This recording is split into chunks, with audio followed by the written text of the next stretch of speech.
उर्दू सहाफ़त जब अपने उरूज पर थी और उर्दू लोग बड़े शौक़ से पढ़ा करते थे, उस ज़माने में कुछ डाइजेस्ट बड़े मशहूर थे।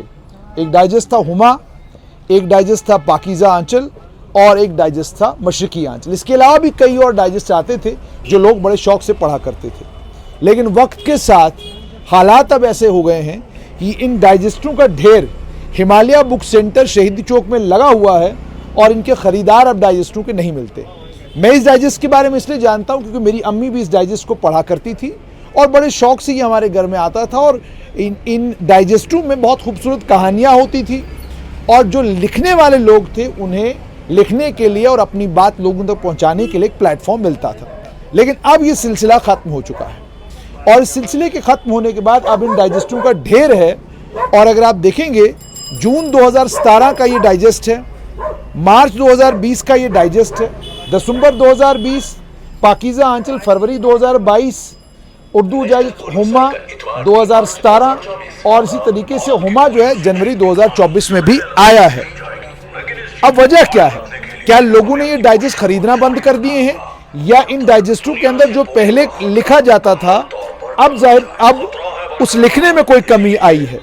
कुछ तो हुआ है जिसके चलते ये सिलसिला ख़त्म हो गया है। और कमाल ये भी देखिए कि अब लोग इन डाइजेस्टों को इन दुकानों से ख़रीदते भी नहीं। अब जब लोगों ने इनको ख़रीदना बंद किया है तो ये डाइजेस्ट अब आने भी बंद हो गए हैं। हिमालय बुक सेंटर पर एक वक्त में ये डाइजेस्ट शहीदी चौक में आपको मिलता ही नहीं था। ये आता था और फ़ौरन ख़त्म हो जाता था। और सिर्फ इतना ही नहीं बल्कि लोग पूछा करते थे कि अगला शुमारा कब आने वाला है और लोगों ने बाज़ाब्ता मार्क करके रखा होता था कि पिछले शुमारे में मैंने फ़लाँ कहानी पढ़ी है और उस कहानी के 6 पार्ट या 7 पार्ट आ चुके हैं, 8वां पार्ट आने वाला है तो उसके लिए मैंने ये शुमारा ख़रीदना है। इन शुमारों में जहाँ मजहबी बहुत सारी चीज़ें भी हुआ करती थी, वहाँ पर समाज से जुड़ी हुई, मुझसे और आपसे जुड़ी हुई कहानियाँ भी जिनसे लोगों को बड़े सारी सबक मिला करते थे, वो सब कुछ इनमें हुआ करता था।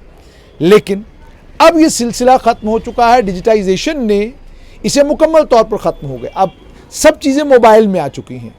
लेकिन मोबाइल में आने के बाद जब मैं हिमालय बुक सेंटर पर बात करता हूँ तो ये मुझे बताते हैं कि जैसे उर्दू के बोलने वालों का और उर्दू लोगों तक पहुँचाने वालों का जो मयार एक वक्त में हुआ करता है उस मयार में कमी आई है। उसी तरीके से और उसी वजह से लोगों ने डाइजेस्टों को ख़रीदना भी बंद किया है। मैंने ये हुमा का डाइजेस्ट जनवरी 2024 का देखा तो मुझे इसके अंदर कोई ज़्यादा बदलाव नज़र नहीं आया। मुझे आज भी लगा कि इसके अंदर कहानियाँ भी हैं, किस्से भी हैं, इसके अंदर तमाम वो चीज़ें जो कभी हुआ करती थी। मगर अफसोस ये है कि अब इस डाइजेस्ट के ख़रीदार नहीं हैं, अब इस डाइजेस्ट को ख़रीदने वाले लोग नहीं हैं। ये डाइजेस्ट ज़िला डोडा में तमाम जगह पर जाता था, राजौरी पुंछ में पहुँचता था, कश्मीर के हर ज़िले में हर इलाके में आपको मिला करता था। लेकिन अब इन डाइजेस्टों को पढ़ने वाले लोग नहीं रहे, अब इन डाइजेस्टों में दिलचस्पी लोगों की नहीं रही। अब जो इन डाइजेस्टों को बेचने वाले लोग हैं वो ये कहते हैं कि अब तो लोग सब कुछ सोशल मीडिया के ऊपर देख लेते हैं और उसी के साथ तमाम बातें ख़त्म हो जाती हैं। यही वजह है कि जब हम उर्दू सहाफ़त के मयार की बात करते हैं या कुलियतन सहाफ़त के मयार की बात करते हैं, जैसे पाकीज़ा आंचल की तरह लोगों ने मयारी किताबों को और मयारी शुमारों को और डाइजेस्टों को पढ़ना बंद कर दिया है। सहाफ़त की दुनिया में भी यही हुआ है कि अब वो जो सहाफ़त हुआ करती थी एक ज़माने में अब वो देखने को नहीं मिलती है। लेकिन चलिए, शुमारे मौजूद हैं।